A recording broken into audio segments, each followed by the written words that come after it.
Salut à tous, c'est Varaxi et aujourd'hui je vais vous présenter Cellout.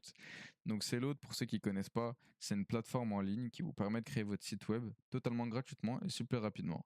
Donc dans cette vidéo, je vais vous présenter de A à Z comment créer son site web, comment créer son compte. Donc alors je vous présente déjà le mien rapidement, que j'ai déjà testé, il a déjà fait 660 ventes.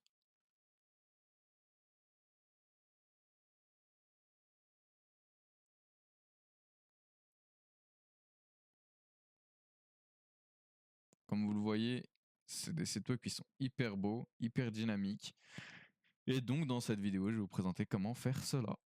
Donc alors, pour commencer, dans la description, je vais vous mettre un lien pour créer votre compte Cellout.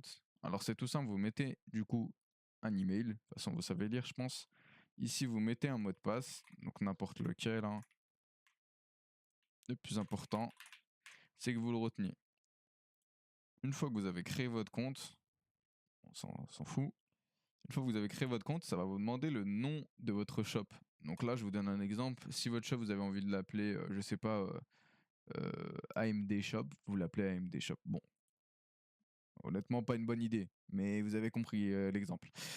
Donc moi, personnellement, pour cette vidéo, je vais l'appeler VRX Service, on va l'appeler Service. Et là, le sous-domaine, en fait, subdomain, du coup.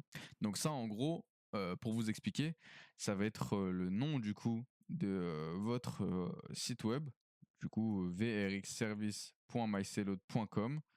Et bah vous, ça va être le nom de votre shop avec écrit mycellout.com. Donc voilà, moi j'ai mis VRX Service, c'est pour l'exemple. Une fois que vous avez créé ça, vous avez juste à mettre shop description. Par exemple, je sais pas, vous voulez vendre des cheats, à mettre sell cheats. Voilà, logo. Ensuite, vous choisissez un logo, peu importe, hein, c'est pas important. Juste, moi je vous conseille de mettre un beau logo, quand même, un logo qui vous plaît.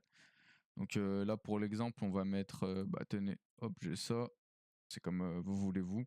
Hein, c'est quand vous êtes dans l'application, en fait, ça va s'afficher soit en noir, du coup dark, soit en blanc, du coup light. Voilà.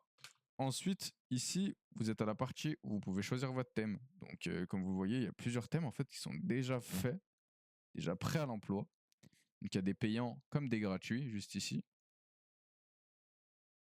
Nous, on va partir sur le pro. Je trouve que c'est le plus adapté. Sachez que vous pouvez faire des modifications.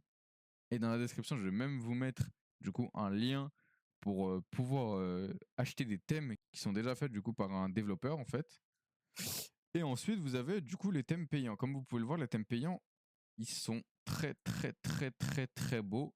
Et c'est bien pour ça. Mais sauf que les prix, ils sont très très beaux aussi, comme vous pouvez le voir. Moi, je vous conseille pas d'acheter des thèmes comme ça, honnêtement, ça vaut pas la peine. Surtout que moi, le lien que je vais vous mettre en description, vous pourrez avoir des thèmes aussi beaux que ceux-là à 5 euros. Donc, honnêtement, vaut mieux choisir ça. Donc, on va choisir le pro. Donc là, vous avez plusieurs moyens de paiement et donc vous pouvez choisir les moyens de paiement que vous souhaitez accepter sur votre site web. Donc moi, je vais pas le faire pour la vidéo parce que ça va être beaucoup trop long, honnêtement. Mais vous avez tout ça, Bitcoin, Litecoin, Stripe, Square, etc. SumUp. Je vais pas tout vous citer, mais je pense que vous le voyez. Vous avez PayPal aussi pour ceux qui se demandent. Et voilà. Donc là, votre site web, aussi fou que ça le paraisse, est déjà prêt. Donc là, vous allez me dire, ah bon, mais là, on n'a pas notre site web et tout, on voit rien. Comme vous le voyez juste ici, vous vous rappelez, on avait appelé notre site web VRX. Donc VRX Service, on l'avait appelé. Regardez, VRX Service. Ensuite, on sait que c'est .mysellout.com. Donc voilà. Et là, on accède à notre site web. Comme vous pouvez le voir ici à la bannière qu'on avait mis au préalable. Et on a notre site web. Et donc voilà, vous avez déjà votre site web. Maintenant, il vous reste plus qu'à commencer à mettre des produits. Et donc c'est tout pour cette vidéo. Si vous souhaitez que dans une prochaine vidéo, je vous explique comment créer des produits, même si pour moi, je pense que c'est assez bien explicité, vous me le dites en commentaire et je verrai pour faire une vidéo.